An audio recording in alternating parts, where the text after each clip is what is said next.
Okay, well, thanks for coming, everyone. I'm happy to introduce Jing-Yuan Chen from Tsinghua University, and today he's going to talk about Instanton and Lattice QCD from higher categories and higher Anafunctors. If anybody has any questions over Zoom or in the room, just feel free to speak up and ask. So, thank you. Okay, thank you. Thank you, Robert, for the introduction. Today, my talk, I can have two titles. One is Instanton and Lattice QCD from high categories and higher Anafunctors, which is advertised. But another possible title would be how to systematically put continuum QFT onto the lattice. And the reference is this recent work of mine from June. So for this work, I have given the physics version of the talk. But today, since we are in the mathematical center, I'll give a more mathematical version of the talk, emphasizing the mathematical aspects of the construction, like why category theory is necessary here. It's not just for fancy purpose, but there's this actual long-standing problem in physics that has to be solved by category theory. So I'll focus on the math story behind that. The explicit physical construction will be in the backup slides. So if you're interested, I can show the explicit physical construction afterwards. And but I hope to make things physically intuitive as best as I can. But still, the focus will be the math story behind this construction. Thanks for hearing. Have to hear the physics. Oh, of course. Then I have them in the backup slides, and in any case, yeah. So the quantum field theory today is much like calculus in the 1700s, where calculus back then was able to describe the physical world to an astonishing extent. But the basis of calculus was not very well developed. Like people didn't know what does dx really mean in calculus, and that was resolved like 100 years or more after Newton was able to use calculus to study the physical world.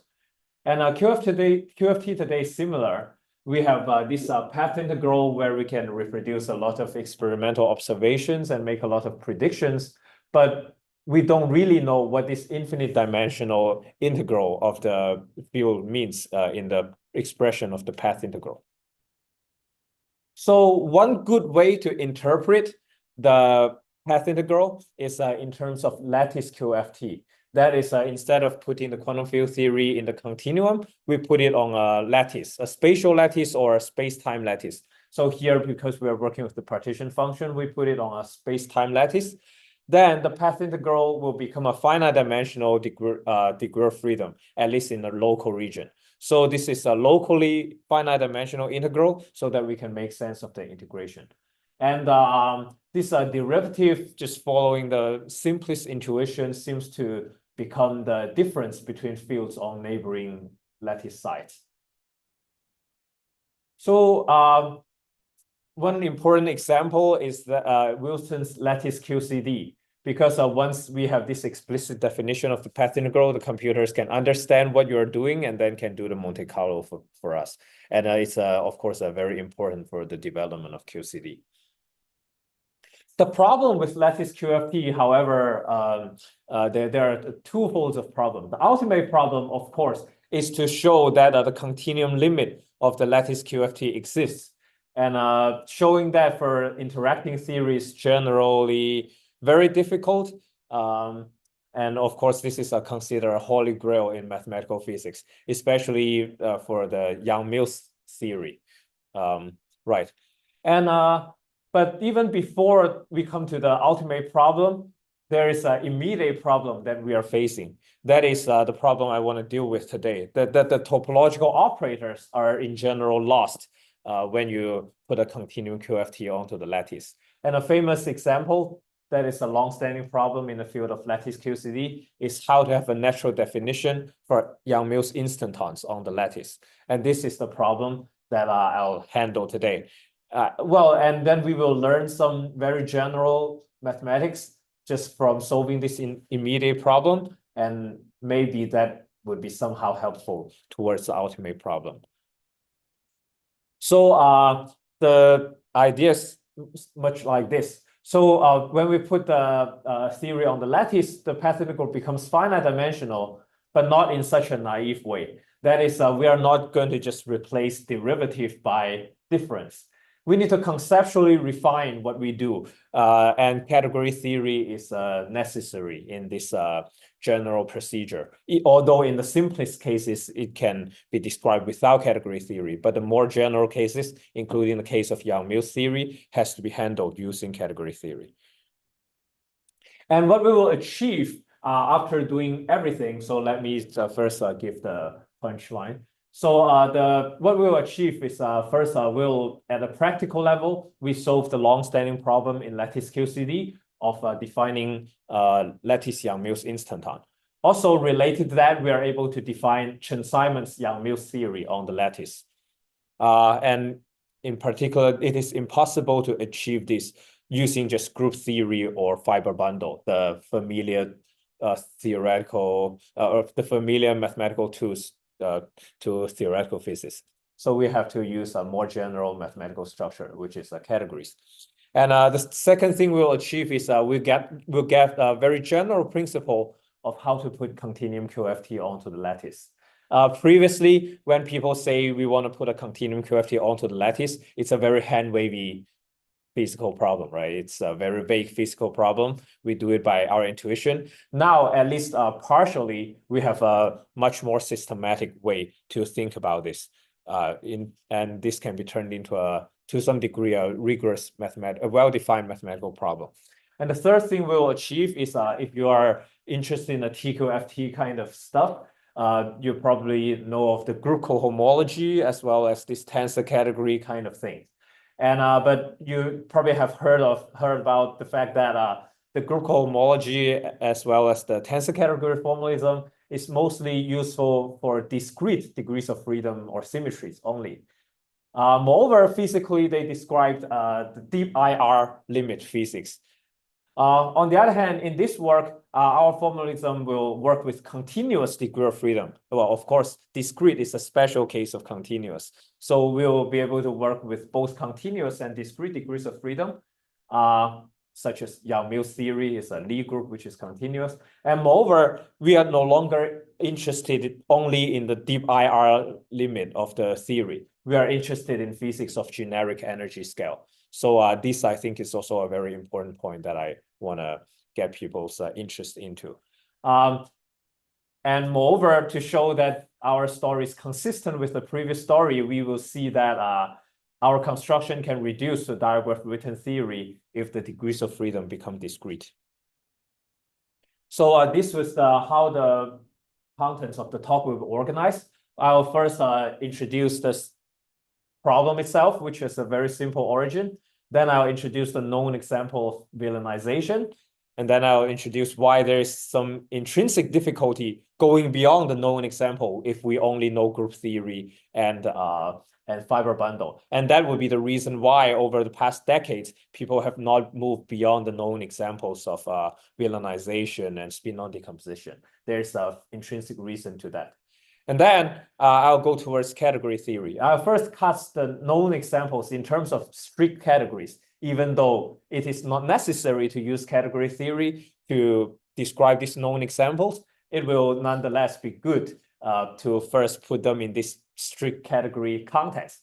And then I'll go beyond strict categories and explain why, to deal with more general problems, we have to turn functors into anafunctors, and strict categories should become simplicial weak categories, which is even a weaker version than the weak category that people use in TQFT nowadays.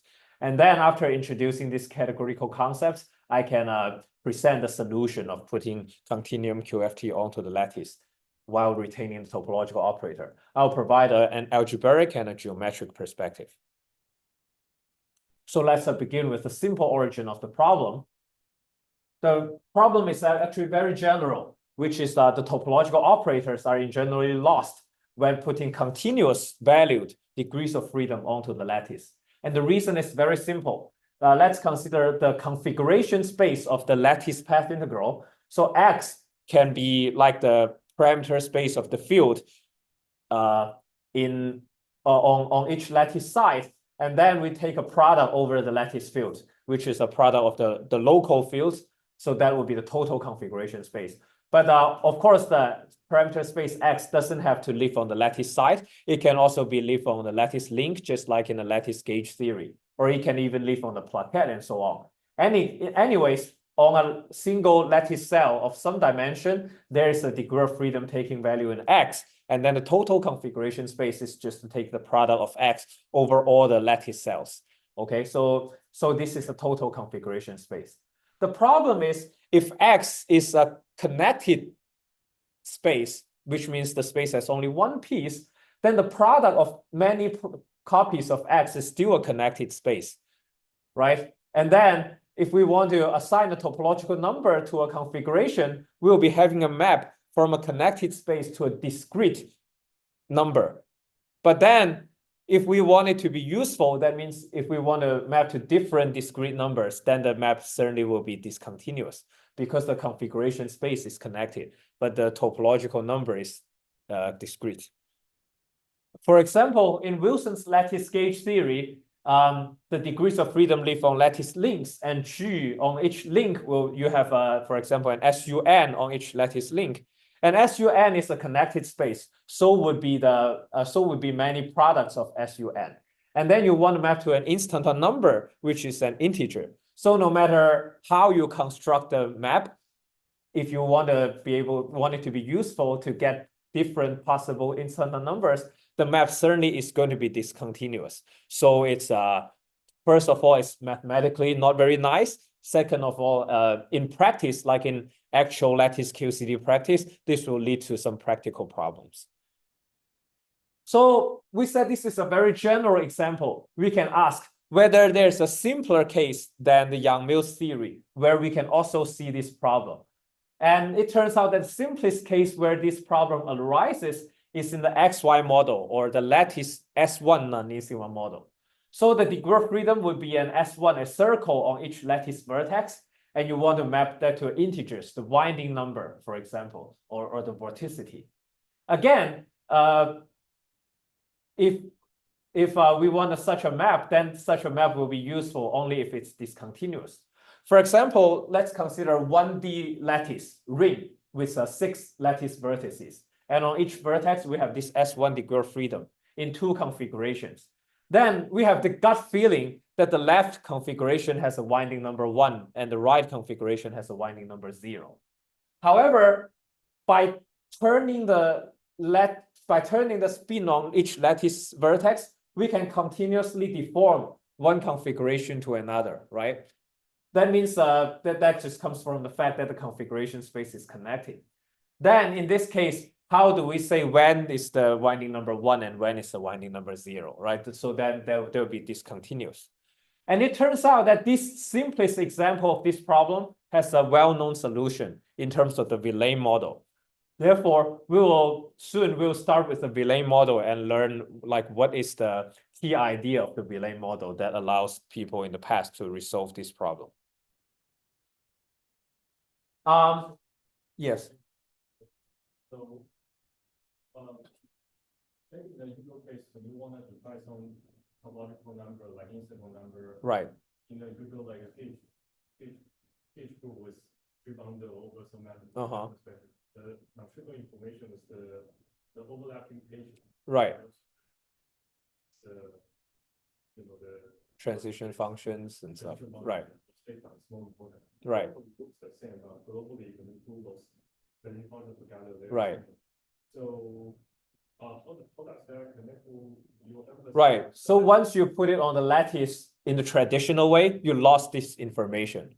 You only know the like the Wilson line on each link. So the total configuration is connected. You don't get different principal bundles which are disconnected from each other, right? So yeah, one way to phrase the problem, at least in the context of gauge theory, is how to have a definition for different principal bundles on the lattice. Yeah, so that would be one way to phrase the problem. Yeah. And moreover, we want to achieve this in a local way. That is, each lattice site is the same, each lattice link is the same, and so on. Yeah. So the emphasis in break orders is useful only if it's continuous. Right. This for lattice for traditional lattice theory, where the configuration space is, for example, S1 to the power of number of vertices, right? Which is a connected space. If we want to map to different integers, then it will be discontinuous. Can you make it more explicit? Maybe. Yeah, like in this example, we want to map the left configuration to winding number 1, the right configuration to winding number 0. Yeah. But because the configuration space is connected, you can continuously deform the left configuration to the right configuration just by turning each individual spin, right? So the two configurations are connected to each other in the configuration space, but the winding number jumped by 1. So useful only discontinuous. Well, what is discontinuous here? Well, so when the two configurations can be continuously deformed to each other, but the winding number jumped, that's the discontinuity.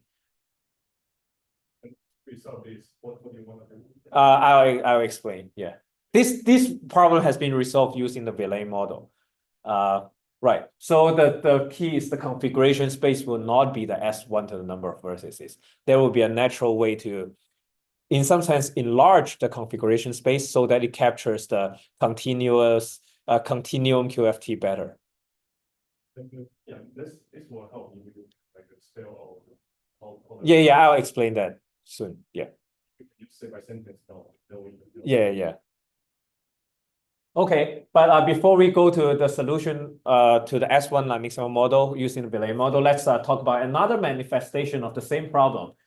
For people who are interested in the TQFT, maybe you know that in the group cohomology, which is very useful for constructing this TQFT and SPT faces on the lattice, you have this cochain that maps G to the N to Z or G to some N-1 power to U1. And for Lie group G, it is well known that the useful cochains that gives non-trivial topological classes are discontinuous, right? So while the group cohomology formalism has been very useful in constructing lattice SPT and TQFT models for discrete groups, when you apply them to Lie groups, this discontinuity is going to cause some problem. And this is another way to state essentially the same problem. Okay, so now let's go to the known example of Villain model and see how it resolves the XY model problem. So we have this S1 non-linear model or XY model, and it is useful to begin with to think of the lattice link as being embedded in the continuum.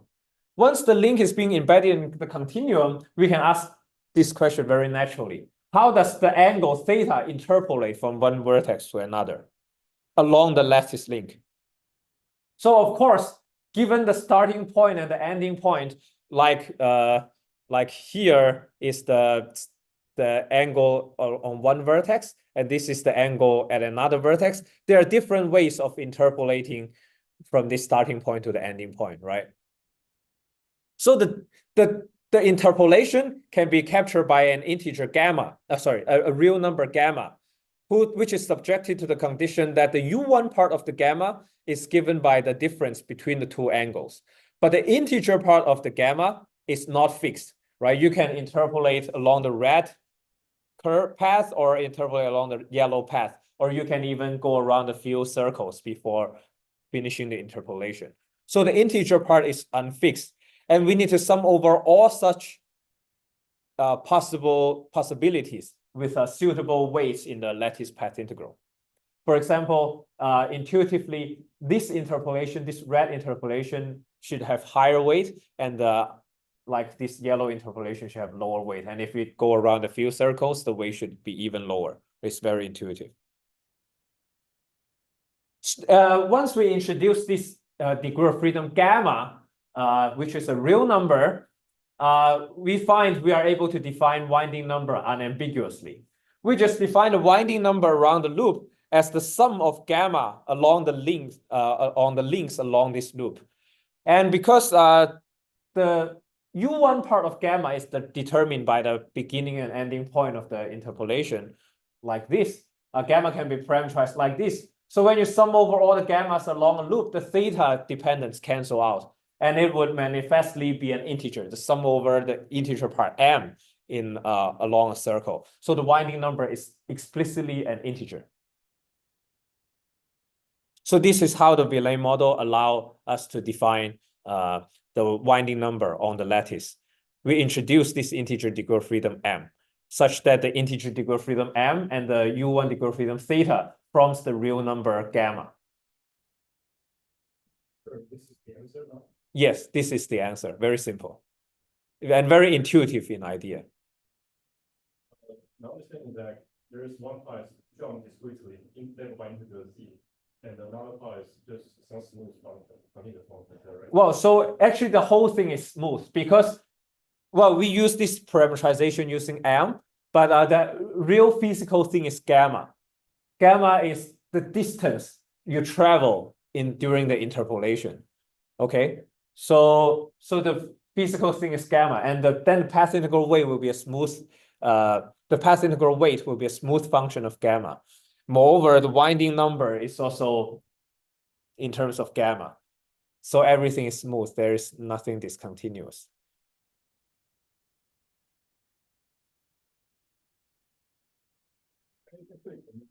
Maybe clarify when you say this continuous is respect to what extent this is a function of a map, right? So what's the horizontal axis you're considering, what's the vertical axis?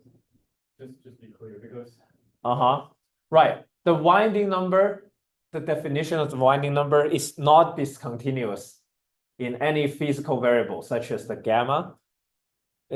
So W is a sum of gamma, so certainly it's not discontinuous in gamma, right? Nor is it discontinuous in e to the I theta, because it doesn't even depend on e to the I theta explicitly, right?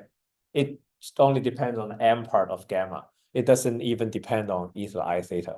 So it's not discontinuous in anything.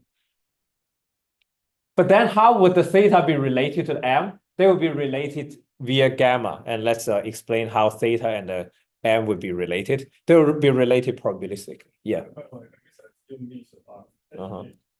comment about this, the diagonal with an book homology, and when you say the coefficients are z versus u1, I think you make a comment about no remark. Let's that part is not so important at this point. Let's go to the. We'll see that in the end. Yeah. So let's look at a more explicitly partition function of the Villain model. So we not only have the integration over the U1 degree of freedom theta, we also have this summation over the integer m. But we want to emphasize that the physical thing is not m. The physical thing is gamma, which is how much you have what's the distance you have interpolated along the circle when you go from one vertex to another. Okay, m is just a degree of freedom used to parameterize the integer part of gamma. And this part has the feature that when you sum out the new degree of freedom m, you will recover the weight of the original XY model. The original XY model has a weight that is periodic in theta, like this, somewhat like this periodic function. And you will decompose it into a sum of the weight in terms of gamma, where m is the integer part of gamma.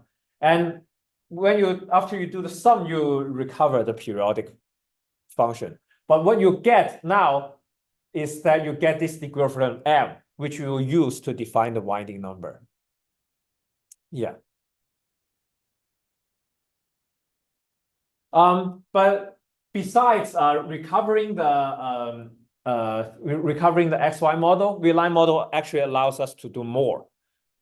We can introduce an extra term that waits on the vortex, which is the winding number around a single plaquette, right? So a vortex is a winding number around a single plaquette, defined as this. And then we can have a weight that is that is a weight in terms of the vortex. For example, if you have more vortices, the weight will be smaller, and so on. Or we can even let it be a delta function, so you can restrict the vortex to be 0, for example. In that case, it will be a XY model without vortex. And this is something that the original XY model cannot do. So in the V-line model, after you introduce this extra degree of freedom, so that you capture how the fields interpolate and make you possible to define the winding number explicitly, you can do something that the original model cannot do, which is to control the vortex fugacity explicitly, or even prohibit it, for example. So this is how the Villain model resolves this problem. And the Villain model is actually invented by Berezynski before Villain, and the purpose is obvious. He wanted to define vortex as a well-defined thing so that he could study the BKT transition. And the Villain model also works for U1 gauge theory on the lattice. In the gauge theory application, instead of having an S1 field on each vertex, now you have a U1 gauge field A on each link. And instead of having this real field gamma on each link, now you have the real gauge flux F on the plaquette. And why is the gauge flux F on a plaquette a real number instead of U1? You can think of, you can look at the picture on the left. You can consider Wilson loop that is gradually starting from a single point, gradually becoming bigger and bigger until it fills up the plaquette. And along this process, the holonomy will interpolate from the identity to some angle, the U1 part of the flux. But how the interpolation occurs, there are again different paths, right? And then the length of the path will be a real number, and therefore the flux over the plaquette F will actually be a real number, capturing when you increase the size of the Wilson loop, how the flux interpolates from one value, from the identity to some final value. And with this valorized U1 lattice gauge theory, you can again capture the topology of the U1 gauge field. For example, the winding number in 1D in the V-line model now becomes a Dirac quantized flux in 2D. And the vortex in 2D or above now becomes a monopole in 3D. So basically, when you go from a non-uniform model to a gauge theory, you just put everything in one higher dimension, roughly speaking. And we'll see what that corresponds to in category theory later.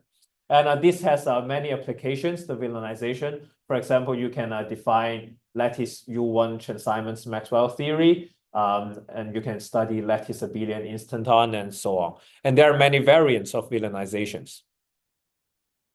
So now let's get a summarization of why the villainization is so useful. We have two perspectives. The first is the geometric perspective, which we introduced just now. The geometric perspective is, if we think of the lattice link as being embedded in the continuum, then we should ask how the angle on the circle interpolate from one value to another, right? So there are different ways of interpolation given the starting and ending point. And knowing how, being able to sample the different possibilities of how the interpolation occurs allows you to define the winding number naturally. And there's an algebraic perspective, which is pretty obvious. So the topology we want to capture is the pi1 of S1, right? The winding number. Is the topology we want to capture is pi1 of S1. But the direct definition from the XY model will encounter discontinuities.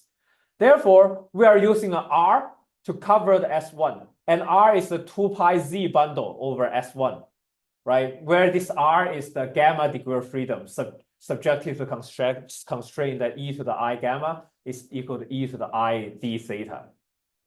So we use a R to cover the S1. And once we constructed this, this principal Z bundle over S1, using the long exact sequence of homotopy groups of fiber bundle, it turns out that the pi1 of S1 will be isomorphically captured by the pi0 of Z. Therefore, we wouldn't encounter any discontinuity because this Z, the M degree of freedom we introduced, is discrete to begin with. So this is a geometrical reason and the algebraic reason why the Villain model is useful. And as we'll see in the developments later, we will always have both the geometric interpretation and the algebraic interpretation of things. And they always give the same result, of course. Those are just different perspectives. So, and the general idea, if we summarize the general idea of villainization, regardless of these details, it is we have the traditional fields to begin with. And then we want to define the topological numbers. But as we already said, the traditional field, if you go directly from the traditional field to the topological number, there will be discontinuity. So what we did is we introduced new fields. At least some of the new fields are discrete. And then we can use those discrete valued new fields to deterministically define the topological numbers. Moreover, the new fields and the traditional fields should have some suitable couplings, which means joint weight in the path integral, so that the traditional field will probabilistically determine the topological numbers. And what is the principle behind introducing the new fields is that we want the new fields to recover the desired homotopy information in the continuum. Here, the homotopy information just means how the things interpolate, as we saw just now. So this is the general lesson we learned from the Villain model. So now let's talk about the difficulty of going beyond the known examples. First of all, the known example included the Villain model that we just introduced. And there's also another class of known example, the spin non-decomposition of S2 non-single model. And there is also a way to put it on the lattice where Subir here is among the people who did this lattice realization. So first, you can cover this S2 by an SU2 rotation on each lattice link. And then there will be a U1 ambiguity, not ambiguity. The U1 part that is undetermined, right? Because SU2 mod U1 is S2. The U1 part that is undetermined on the link is interpreted as the Berry connection. And then you valenize that U1 part on the link. And then, so obviously this is the generalization of the Villain model. And this can do the following. It can, the topology we are interested in is the pi2 of the S2. And then by doing the spin non-decomposition, we capture it into the pi1 of U1. And then doing the villainization, we further capture it into the pi0 of Z. That's how it works algebraically in the S2 non-single model, although I didn't introduce the model in detail. Yeah. The mechanic part, what we find this map, right. Is that to show their sequence combined, right? Right. And what's the emphasis for pi, the one we do here? Pi0, pi1, pi2. Just yeah, so this is a fiber bundle over S2 and then a fiber bundle over U1. With this sequence of fiber bundles, we can capture the pi2 of S2 up and up to the pi0 of Z, so that we are able to define the skyrmion and hedgehog on the lattice without encountering discontinuity. But this is not the lattice data here. This is the lattice data, although I didn't present the details. But on the lattice, you have a U1 gauge field, which is interpreted as a Berry connection on the link, such that over the link will actually become an SU2, which represents how S2 direction n hat rotates to n hat prime, right? So you can have an SU2 rotation from n hat to n hat prime. But even if you fix n hat to n hat prime, there's still a U1 ambiguity part that is not fixed, because as you can see, there's this black curve of rotation, but you can also consider dashed curve of rotation, right? So there's a U1 because the rotation can go around this circle. Yeah. Yeah, so I'll not present the details, but this is another known example where people are able to unambiguously define topological configurations on lattice for S2 non-single model. So Subir did this in the condensed matter context. In the high energy context, there were some other people who did this, but I don't remember the names. Yeah. Is this correct history? I don't know the particle theory. We certainly did it, and yeah. you're talking about putting in a compact human gauge field, and then Yeah. I remember you had some 1990 paper who wrote Yeah. which wrote about this. Yeah. I discovered that myself, but I think Tom Banks maybe have done something like that. Okay, yeah. Yeah, but these are the only known examples where the topology of continuous degrees of freedom has been naturally put on the lattice. And there are essentially no more examples. Well, there are variants of these things, like obvious generalizations, but there are nothing that is very distinct from these things. For example, that captures pi3 of things. And that, of course, is not because people didn't try hard enough. People tried very hard to define instanton in Yang-Mills, but previously people didn't have a very natural definition. And there's a simple reason why. Maybe that needs to make sense. Yes. But you often look at space-time pessimism. Yes. And the first part, the F1 is I don't know what's the how do you pronounce that? F1 that's what model. Yeah, Lattice model. It's you introduce U1 degree of freedom on each side. Right. Side. Right. And the second one is S2. Right. And then you are decomposing. I usually decompose S2 in certain way. Yeah, SU2 mod U1 S. Right. So you have an SU2 rotation that tells you how to rotate from this angle to this angle.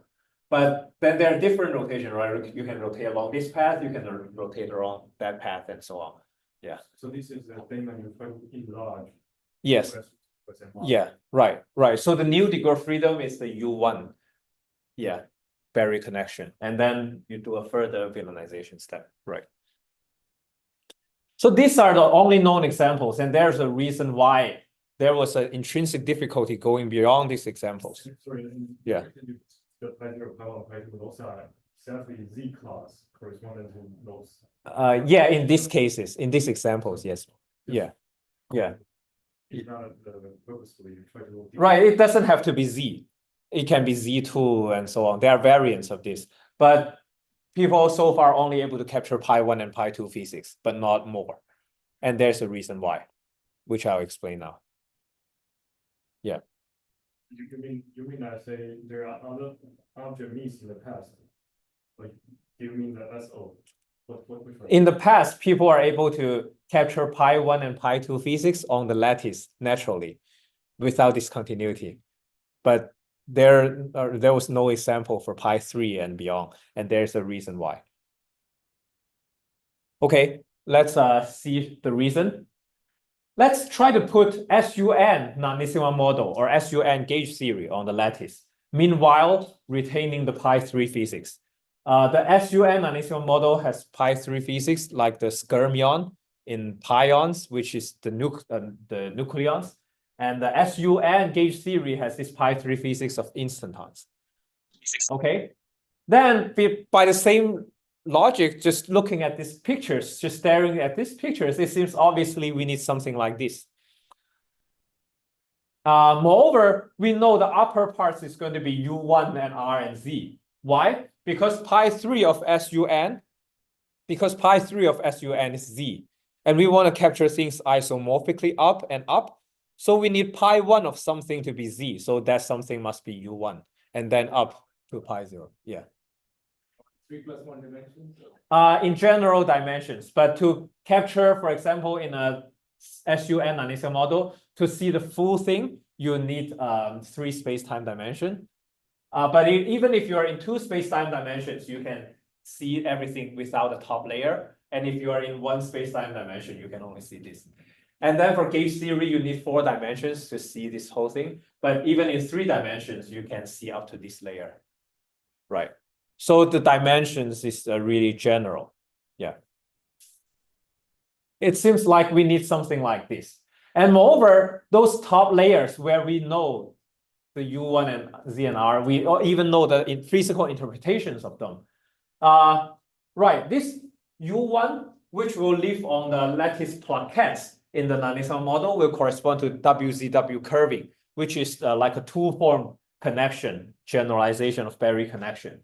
On the other hand, in the gauge theory context, it will live on the lattice cubes, and it will correspond to the Chen-Simons space around that cube. And then this R will correspond to the WZW density in the non-Tsinghua model case and instanton density in the gauge theory case. And then this integer part will correspond to the Skyrmion number or the Instanton number, depending on if it's a 97 model or gauge theory. So we even have very good physical interpretation of these things. It seems like all we are left with is to fill in the question marks. But if that really is the case, then this problem should have been solved long ago. Even if people didn't organize in such a way, just by trial and error, it's easy to come up with some structure like this. But the reason that this actually hasn't been successful is this. Yes. Yeah. Yes. Yes. It cannot be. That's the problem. Otherwise, it would be a simple generalization of the previous things. Right. And why the question mark cannot be easily filled? That is because, for example, in a non-linear model, this layer will live on the lattice links. Right? This layer lives on the vertex. This layer will live on the lattice links. And for gauge theory, it will live on the plaquette. But let's focus on non-linear model. So it will live on the lattice links. Yeah, so this double question mark will live on the lattice link. So it seems like we should be able to compose them, right? If you go along one link and go along the next link, it seems like you want to be able to compose the degree of freedom. And whenever we think about something that can compose, certainly we'll think about groups. But that's the problem. All finite dimensional Lie groups have trivial pi2. First of all, we want things to be finite dimensional. That's the whole point of putting things on the lattice. But then finite dimensional Lie groups always have trivial pi2. So it's just not going to fulfill the rule of transmitting the pi3 into, which is equal to z, into the pi2 of that double question mark degree of freedom. Just such a simple argument explains why in the past people have not been successful in doing so, using the traditional concepts of groups and so on. Moreover, via some a little bit more sophisticated mathematics, you can prove that this fiber bundle, well, when I draw these arrows, they represent fiber bundles. Even fiber bundles would not work. Actually, as we'll need something that is not a fiber bundle. So this argument here shows that group theory doesn't help with the problem. Right, mathematically impossible to solve this by group theory. And with a little bit more math, you can show that the problem cannot be solved by fiber bundles either, even if you forget about groups. And I'm not going to explain that part of the reason, but just simple reasons. That's why people in the past hasn't been successful in naturally capturing the pi3 physics and beyond onto the lattice. And the task then is to resolve this problem by going beyond group theory and fiber bundles. Okay, but what I have just said shows that it is necessary to go beyond the familiar language of group theory and fiber bundles. It's not like I try to be fancy and talk about category theory. It is one can prove that the group theory and fiber bundle actually cannot solve this problem. So you have to use category theory to go beyond. Sorry. Yeah.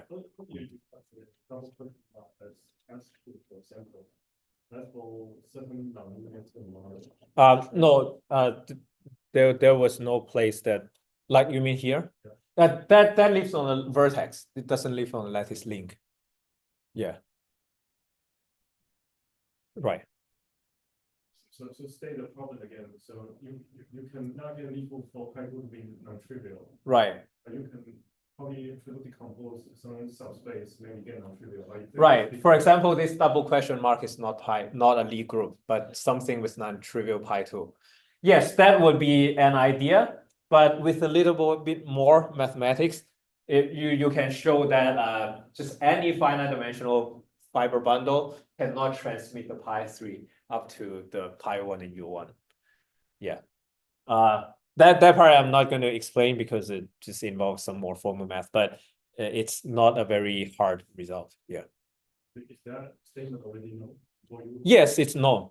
My contribution is I connected this lattice QFT physical problem to this mathematical context in homotopy theory. So what we will use in the end is bundle gerb and stuff developed by Murray and others. Yeah. would help to just write out one explicit action so that I can see what it is. Yes, that would be in the backup slides. Unfortunately, yeah, because I prepared this to go. Yeah. So maybe let me introduce abstract math first, because that, yeah, I had a physics version of the talk as well. Unfortunately, today I prepared a math. Quite good is that maybe you want to present a model before switching and you can go on the rest part later after switching. Yeah, maybe let me just give an idea of what this double question mark is by going to the backup slides, because that's the key part. Yeah. Okay. Yeah, let me just go to the backup slide.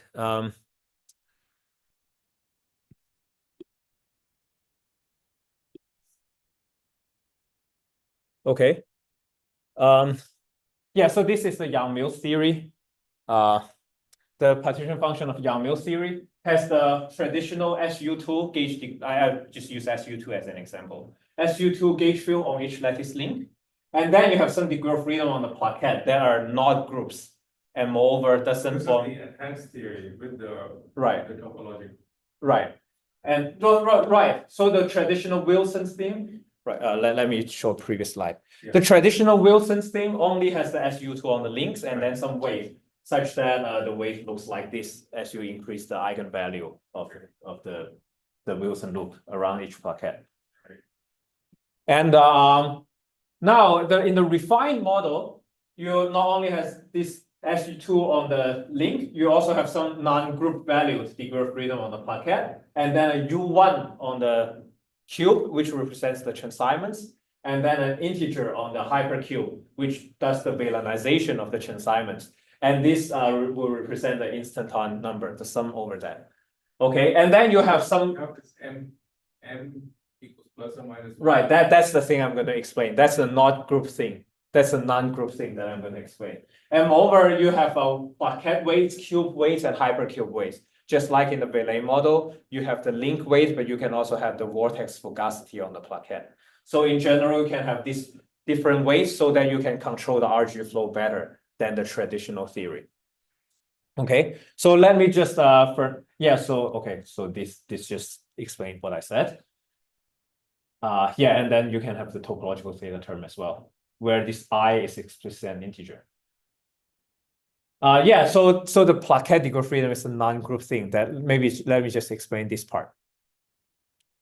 Traditionally, the plaquette degree of freedom is determined by the link degree of freedom. You just go around the links around the plaquette, and and you get an SU2 element. And then you diagonalize the SU2 element, then the larger the eigenvalue, the smaller the weight. That's Wilson's traditional theory. But now, again, we want to think about the picture that is, as the Wilson loop grows from a single point to fill up the plaquette, how does the holonomy interpolates from the identity to this DG here? Okay, so, well, traditionally, we only know the ending point is DG. We don't know how it interpolates, right? But it seems like it's natural to expect that the simplest thing is to imagine a geodesic interpolation. Okay. Here I pictured SU2 as a three-dimensional ball with the center +1 and the surface -1. So it's topologically a S3. So the geodesic interpolation is the most natural thing to think about. However, when DG approaches -1, which is the surface of the ball, which direction to interpolate becomes ambiguous, right? So, so the geometric interpolation becomes ambiguous there. That is essentially the embodiment of the traditional problem. Now, what we need to expand this DG degree of freedom to not only include DG information, but also an M equal to ± and an N hat. And let me explain this. The M equal to plus means you indeed are looking at the geodesic interpolation. And the M equal to minus means you are looking at another way of interpolation, where you first go from 1 to -1 along some direction N hat. and then go from -1 to dg along the geodesic. Okay, there are two different ways of interpolation. And well, the first way of interpolation, in the first way of interpolation, dg equal to -1 will become ambiguous, right? So we exclude this point. In the second way of interpolation, dg equal to +1 will be ambiguous. So we exclude this point. So these are the two ways of interpolation.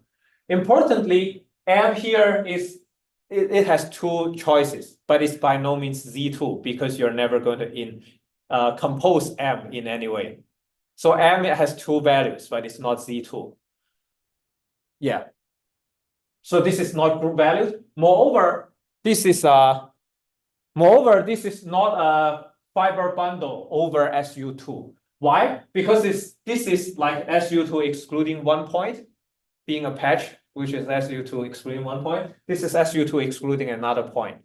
So there are two special points, but a fiber bundle should not have a special point on the base manifold. So this is not a fiber bundle either. And by the way, these special points are chosen by eigenvalue degeneracy because -1 is where the plus and -1 are where the eigenvalues of an SU2 become degenerate, right? So this is the degree of freedom that is not group valued and not fiber bundle over SU2, but nonetheless there is an intuitive physical interpretation of things. And how do you implement that in the path integral is that let's ignore the n hat for now, just look at this m part. The traditional weight looks like this as you increase the eigenvalue of dg. Now you decompose that weight into the sum of two weights, where the m equal to plus weight looks like this and m equal to minus weight looks like this. Importantly, the m equal to plus patch exclude the dg equal to -1, so the weight goes towards 0 there, and likewise for m equal to minus. So those are the crucial requirements. And preserves the original gate symmetry and everything. Yes. All the properties are nice. Yes. So this is the non-group valued degree of freedom, but nonetheless physically very intuitive. But why you have to use this and why using this kind of patches is sufficient, that part is supported by category theory. But it's physically intuitive. Yeah, that's how I would explain it in a physics-oriented talk. Okay. Yeah. And these interpolations will be then used to construct the cube weight and associate the things with the Chen-Simons and so on. Yeah. And what the rule of category theory is, if you come up with such an idea, you'll feel, okay, this is very ugly because things don't form groups and fiber bundles, and then you'll give up the idea, maybe, very likely. That's why people didn't come up with this before. But category theory really tells you that this is the best thing you can do. And this construction is the simplest possible construction that realizes what we want. Yeah. So but your Simon's gate theory is in 2+1 dimensions. Yeah. Put that on any lattice. Well, so for Chen-Simons, I have to have the Yang-Mills term or the Maxwell term. Let's say Yang-Mills term. So it's a Chen-Simons Yang-Mills theory. And the Yang-Mills term would depend on you want a regular lattice so that the Yang-Mills term is uniform. But the Chen-Simons part doesn't depend on the details of the lattice. Yes. Right. I know I got a frac in some papers, but Chen-Simons on the lattice. Yeah, the U1 Chen-Simons. Yeah, even for U1 Chen-Simons, what does it mean to put it on lattice? That there are a lot of discussions and stuff, which I'm also doing work on that recently. Different from the other. Yes, it's different from Edorado's work, but it's similar to some other people's works. Yeah. So basically for U1, using the Villain model would be sufficient, but for non-abelian, you have to use this, right? Okay, so this is the intuition of what the non-group value thing physically means. So let me go back to the storyline of the mathematics.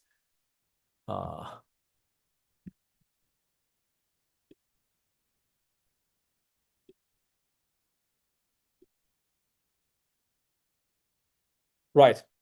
So just now we saw that this general idea of introducing new degree of freedom to capture the interpolation information is what the Villain model teaches us.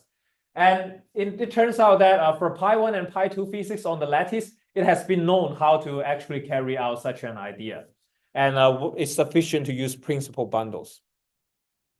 But for more general problems, it's mathematically impossible to use group theory or fiber bundle to fulfill the goal. So we need more flexible rules of the game, which is simplicial high category. So so this left part, it says the new degrees of freedom and traditional degrees of freedom should form a finite dimensional high category that recovers the desired homotopy or interpolation information. So that's the general idea. So so now let's move to the next section, which is to put the known examples in terms of strict categories. And towards the end, we'll see how this tensor category, like digraph-Witten thing, will comes out, even though the original motivation is for continuous degrees of freedom. It seems very different.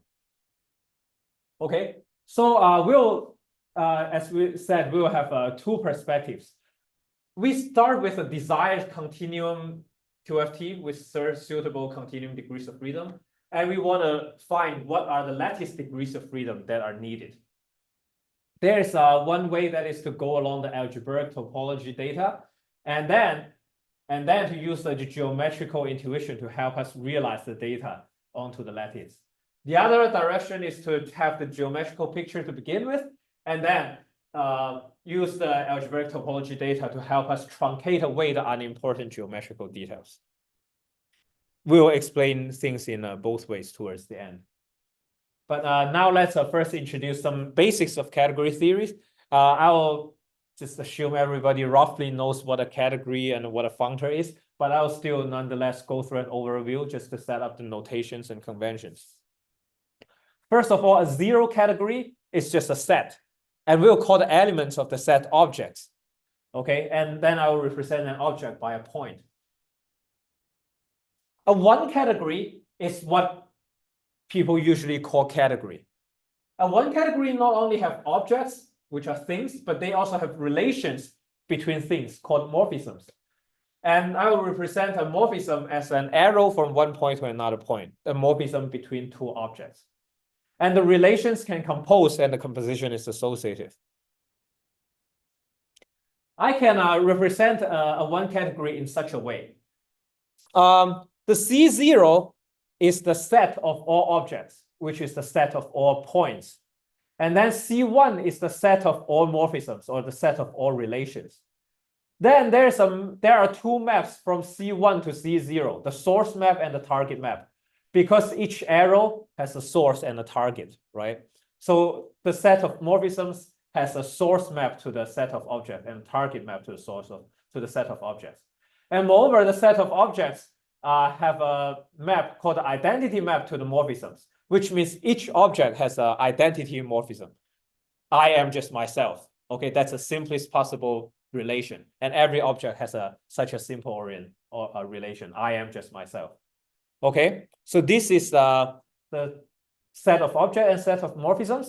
And then there is also a set of composable pair of morphisms, which means two arrows where the end of the first arrow is the beginning of the second arrow.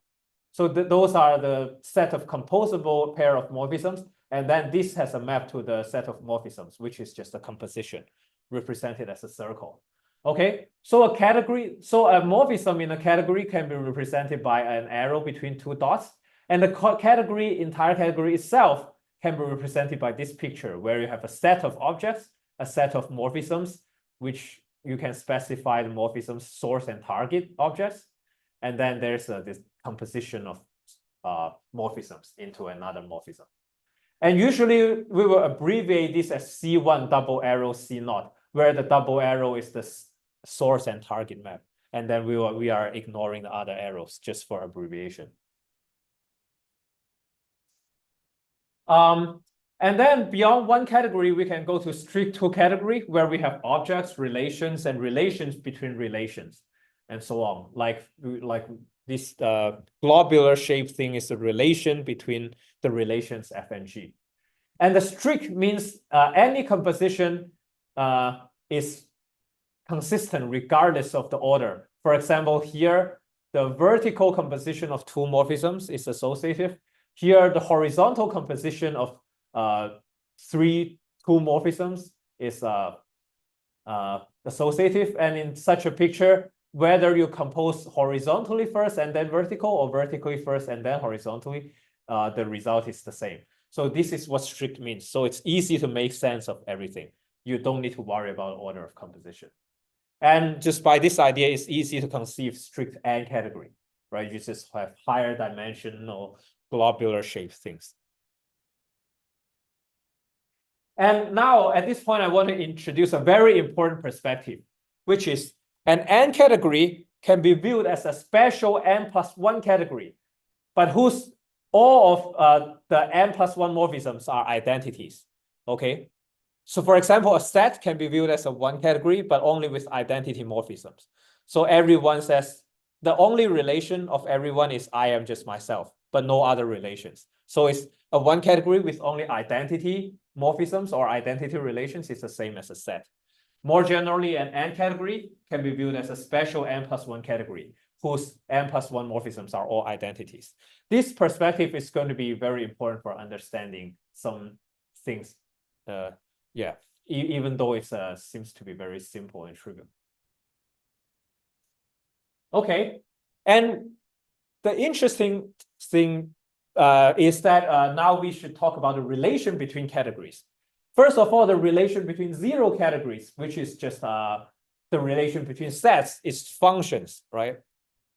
And then we should, between one category, we talk about functors, which is you have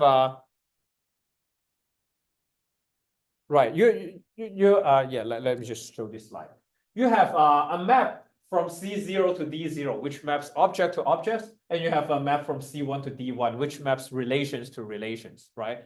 Moreover, a functor obviously need to satisfy certain consistency relations, such as the composition gets preserved, the identity gets preserved, and so on, right? So that's what a functor is. And then what's interesting about one category is the functor is much like a function. But for one category, you can also do something else that has no analog of functions. That is, you can do natural transformation between functors. In terms of a picture, we can look at the picture on the lower left, where the upper surface is a functor F, where you map object to object and morphism to morphism. The lower surface is also another functor G.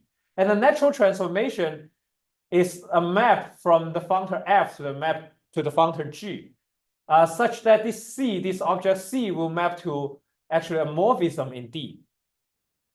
Okay, and as we can see in this picture, a functor is a map like this, satisfying certain consistency conditions.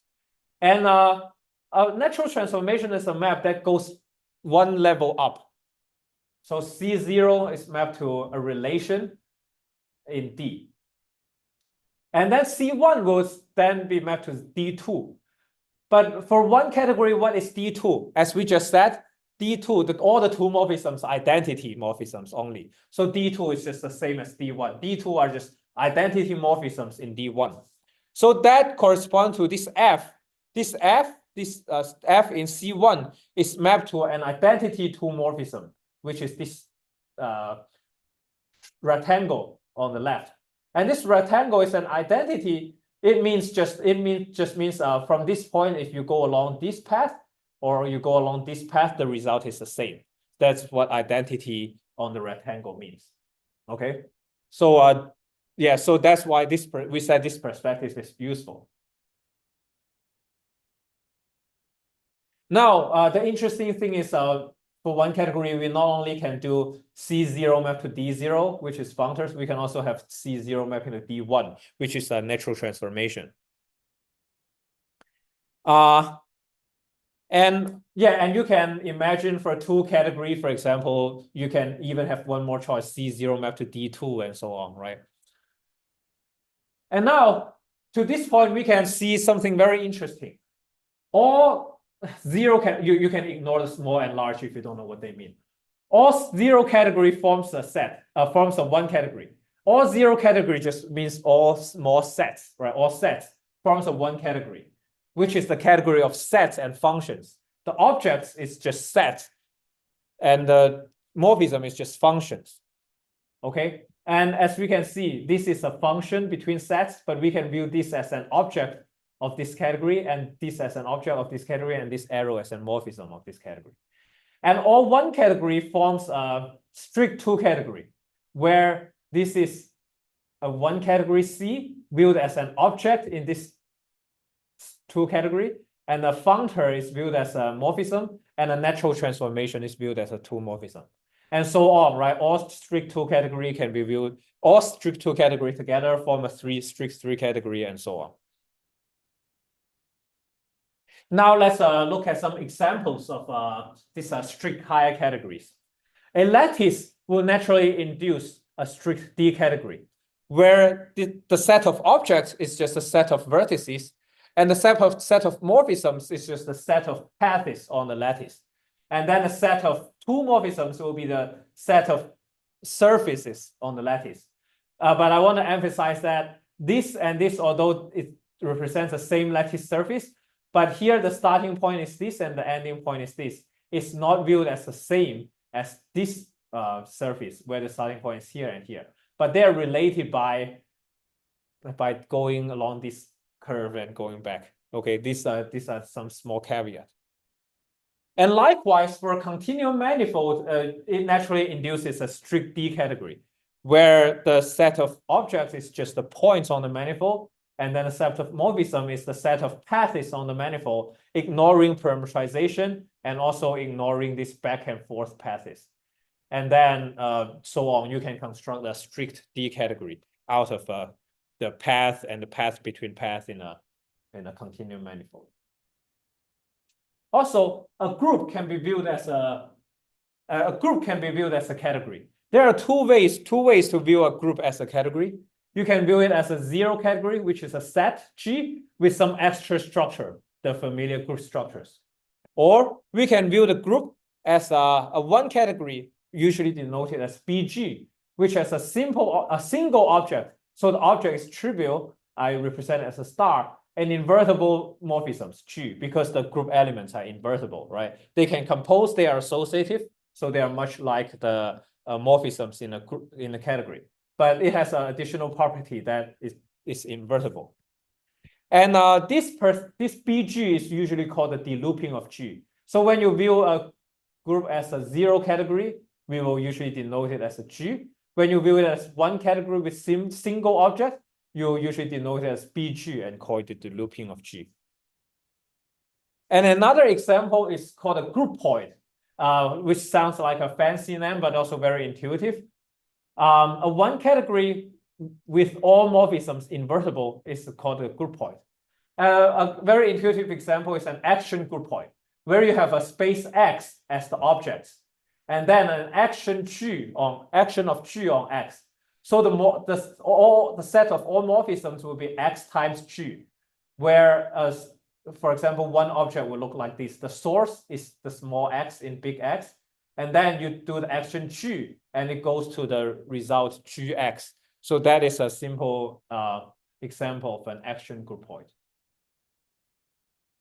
With these examples, we are ready to put the familiar the known examples of lattice series in the language of category theory.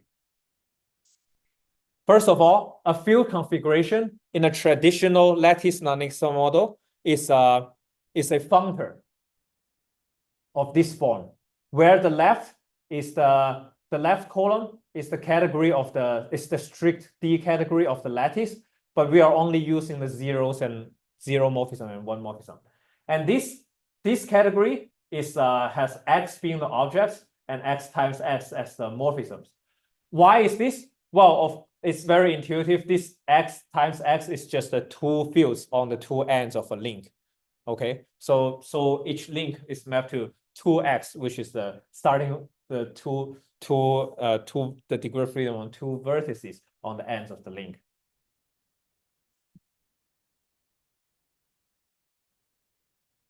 By the way, I also want to emphasize this. On the left, there are higher morphisms. The lattice has 2, 3, 4, and so on morphisms. Well, here I can also have the 2, 3, 4 morphisms as well. Because this is a one category, but as we said, a one category can be viewed as a two category with only identity two morphisms, which can in turn be viewed as a three category with identity three morphisms only, and so on. Okay, so this is this part of the caveat.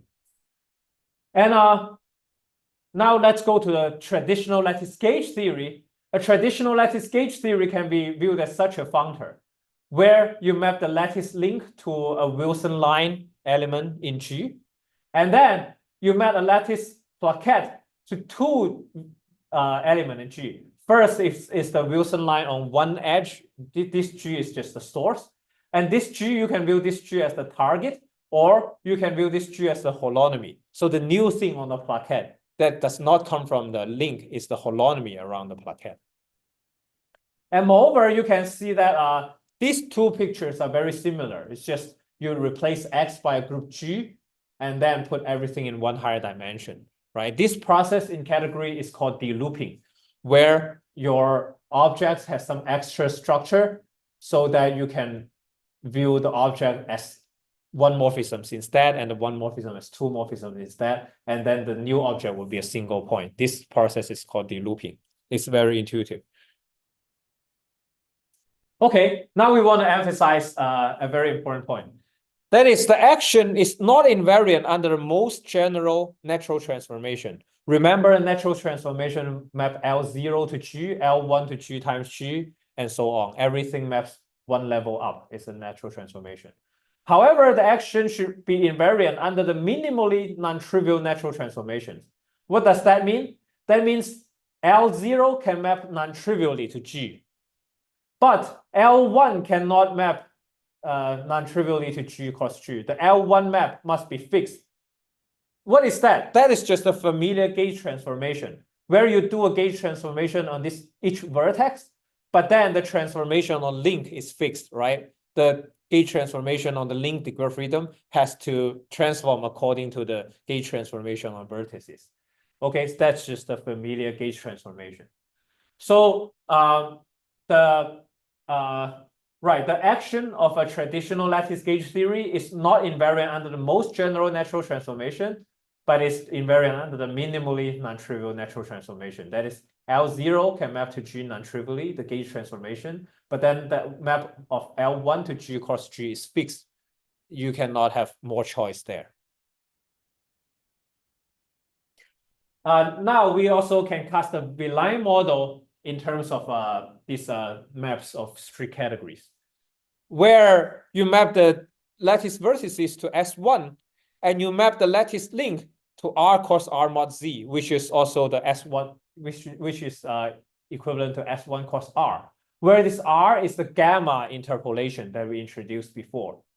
And then a lattice plaquette will be mapped to this, where this extra Z is the topological defect of vortices. Okay.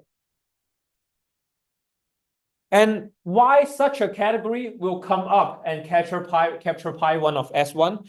We sort of are seeing that R is a Z bundle over S1. So that sort of explains it. But later we'll have a more systematic explanation of why such a category will come up. For now, we just observe that such a category can represent a field configuration in a V-line model.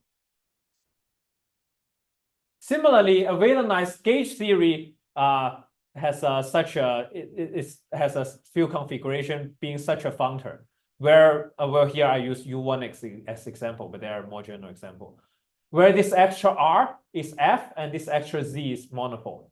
And again, the action is not invariant under the most general natural transformation. Well, if you demand so, it would become an example of the two-group gauge theory, where some people have been talking about. But we are not talking about that case. We do not require the action to be invariant under the most general natural transformation.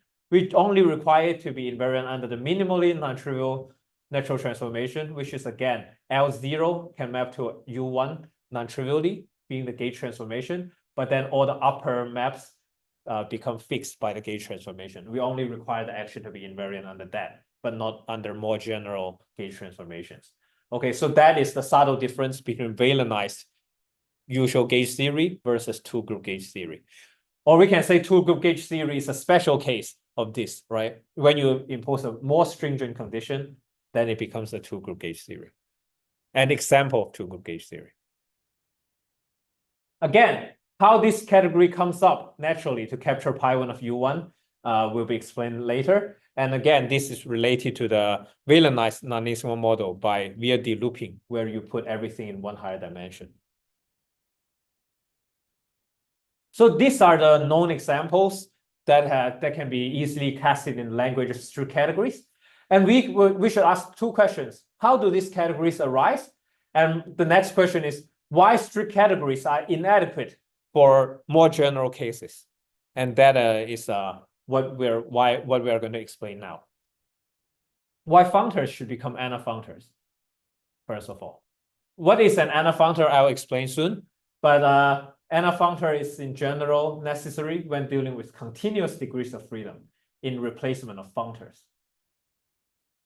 So let's first introduce this concept of internalization. As we just said, a category is such a thing where you have a set of objects, set of morphisms, and set of composable pair of morphisms. But as we said, all sets and the functions between them form a category, an ambient category. Okay, we can view this as some objects and some morphisms in this ambient category of sets and functions. Okay, so that's what is meant by internalization. This picture is picturing some points and some arrows in these ambient categories. But now we can, that's what we're saying. But now we can replace the ambient category. Instead of letting the ambient category be the category of sets and functions between sets, we can let the ambient category be the category of manifolds and smooth functions between manifolds.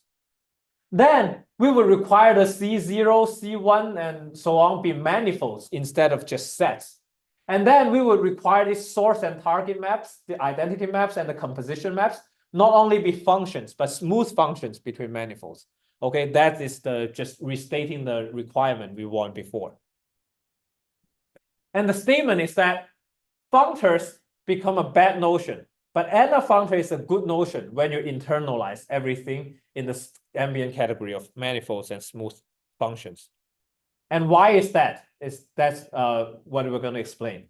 We are going to explain with some motivating examples Right. So let's consider two categories. One is just the manifold M and identity morphisms on M. So this is just the manifold M, really.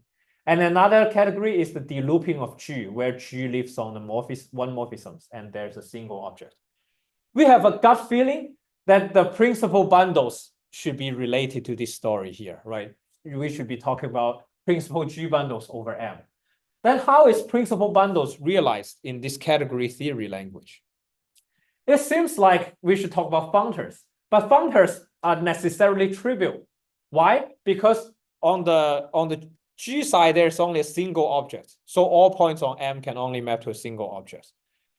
And on the M side, all the one morphisms are identity morphisms. So they must all map to the identity in G. So there is only one possible functor, which is the trivial functor.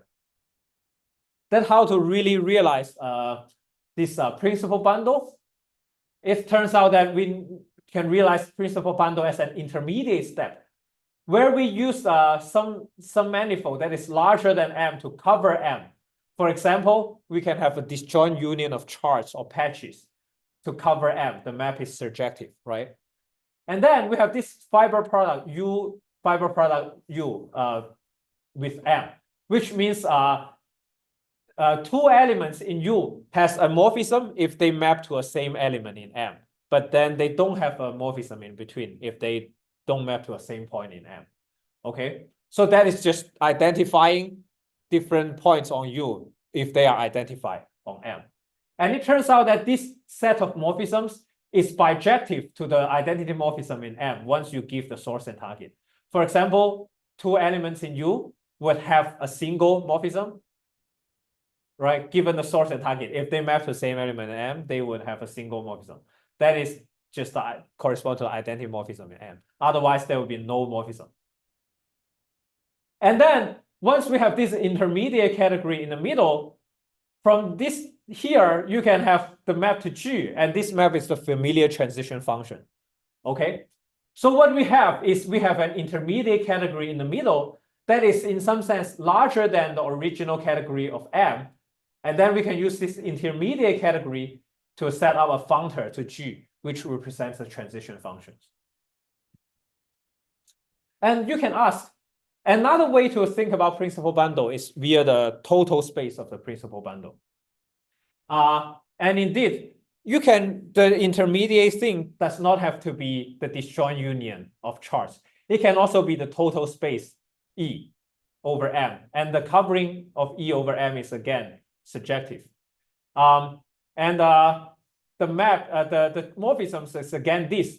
And where two elements in the total space would have a morphism if they map to the same element in M. But what is that?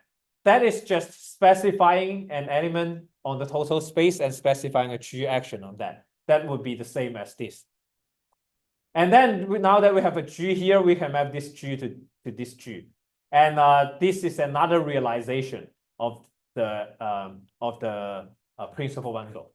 And in either realization of principal bundle, we can see that the principal bundle that we're familiar with arises as an intermediate category that is somehow larger than M, and at the same time can have a non-trivial function to the category of G.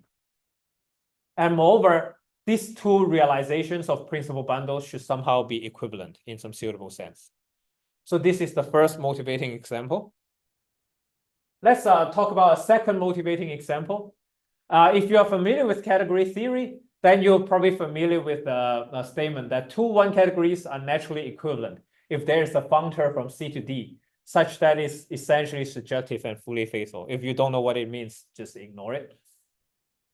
But does it guarantee, but because this is an equivalence relation, if there is such a functor from C to D, then there should better be such a function from D to C as well.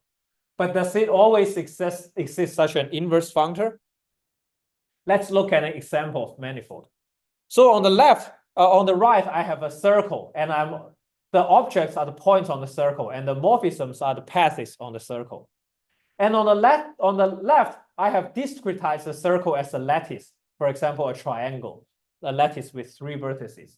The objects are the points on these 3 points, and the one morphisms are the paths on this triangle. So this triangle can have a essentially surjective and fully faithful map to the circle, no problem. But the inverse does not exist nicely, because if you want to set up an inverse map, then, for example, you will map the blue segment to this point, the yellow segment to that point, the red segment to that point. This map, although it's again essentially surjective and fully faithful, but there's discontinuity, right? What happens at this point at the boundary between the blue and the yellow segment? So there will be discontinuity in the inverse functor. Just so you know, yeah. Okay. Yeah.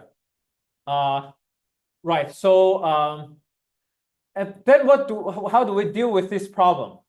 Oops. There's one missing. Oh, okay. Yeah. How do we deal with this problem? What we do is, as usual, we can use 3 patches with some non-trivial overlap to cover the circle. And then we can identify these points and to recover the circle. And moreover, now we can map each patch to a lattice point, right? Then there will be no discontinuity. Through these 2 examples, we can see that, there should be such a notion of anafunctor that generalizes the notion of functors. That is, instead of directly having a functor from C to D, we should have some intermediate category F, such that it's in some sense larger than C, but somewhat equivalent, which means at the object level, the map from F0 to C0 is surjective. And at the morphism level, given the source and target of the morphisms, the map would be bijective. So this F is a larger but somehow equivalent representation of C. And then we have a usual functor from F to D. So this is the notion of Anafunctor. Through the examples, we see that it is necessary to consider such thing when we are dealing with continuous degrees of freedom. And moreover, Anafunctors can be composed, and we can talk about natural transformation using pullback, which I'm not going to explain. And in general, Anafunctors are necessary when internalized in ambient category that does not respect the axiom of choice. And in particular, manifolds and smooth functions do not respect the axiom of choice because simply because a projection doesn't always have continuous lifting. Okay, since I am running out of time, I don't have time to go over why we need simplicial weak categories, but just for similar reason, we need simplicial weak categories. For similar reason that we need Anafunctors.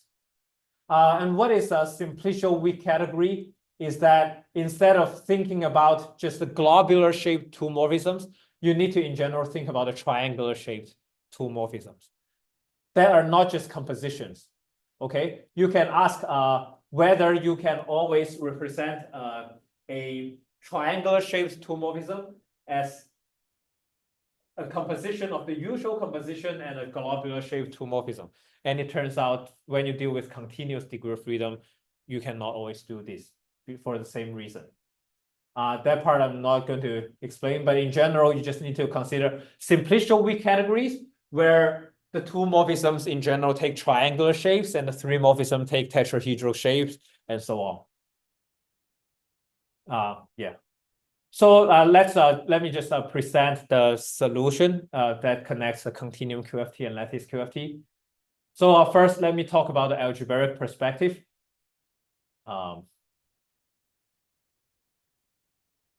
Is the time strict and okay?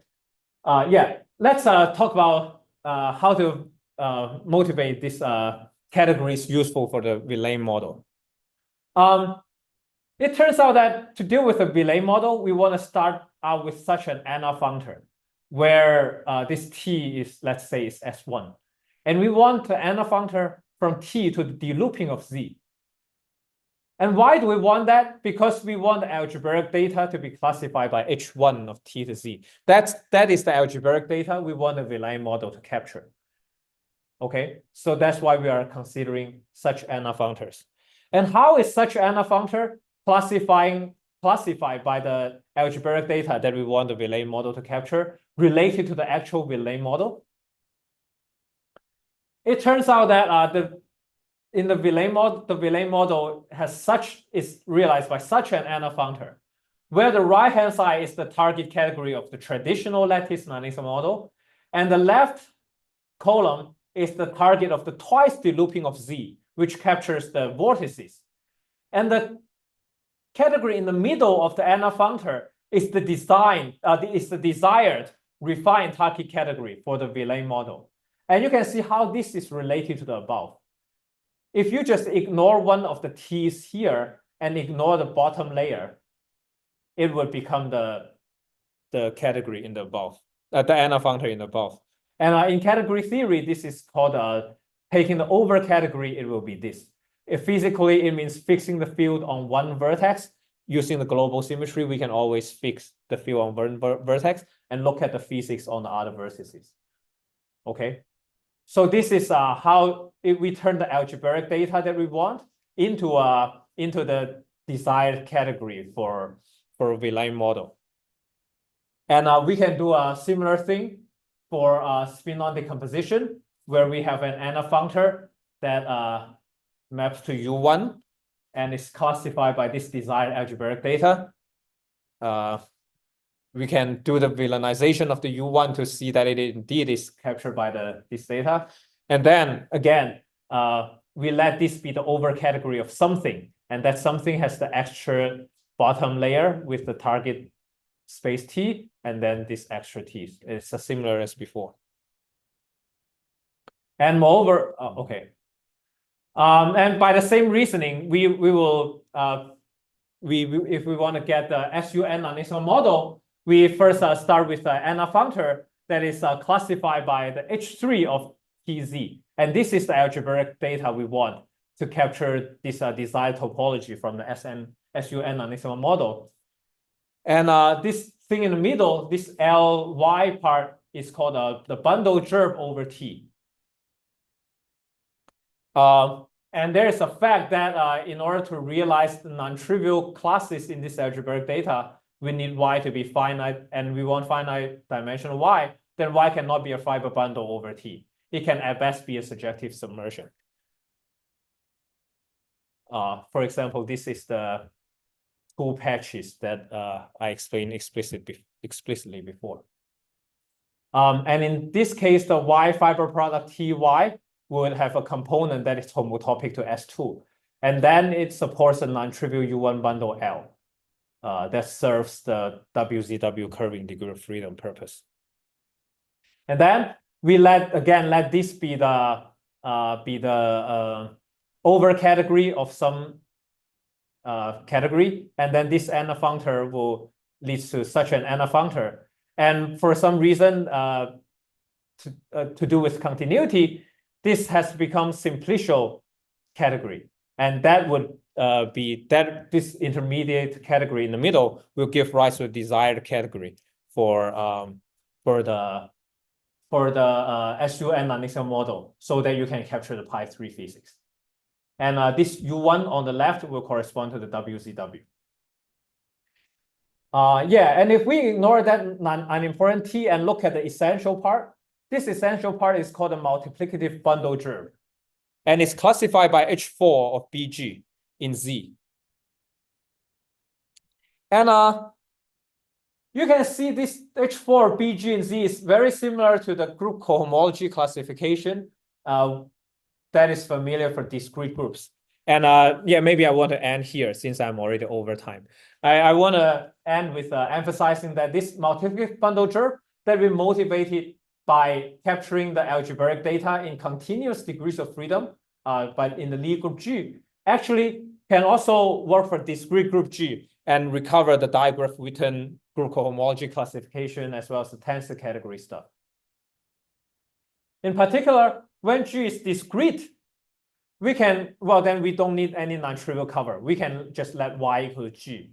And this gamma doesn't have to be anything fancy. It can just be G times U1. And this U1 is topologically doing nothing. But this U1 has some familiar interpretation. This U1 is the phase of the C-linear enrichment in the definition of the tensor category language. So the tensor category did not use this Anafunctor language. However, it uses the C-linear enrichment language.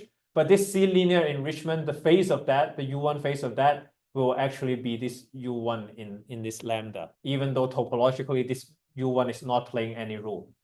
And what is actually playing the role is that this top left arrow is going to map from several products of G to U1, and that is playing the role of the associator, i.e. the F symbol. So we started by capturing the homotopy of continuous groups and talking about this anafunctor and so on. But it turns out that it can also cover the discrete group case and recover these aspects of this tensor category language. Therefore, I believe, I don't have time to go to further aspects of this story, but I hope at this point we can see that this is looks like a very promising direction towards unifying the categorical description of QFT with both continuous and discrete degrees of freedom, and not only applicable to IR limit, but also in generic energy scale. Thank you very much. Thank you, Jing-Yuan, for the lovely talk. Do we have any questions in the room? Do we have any questions on Zoom?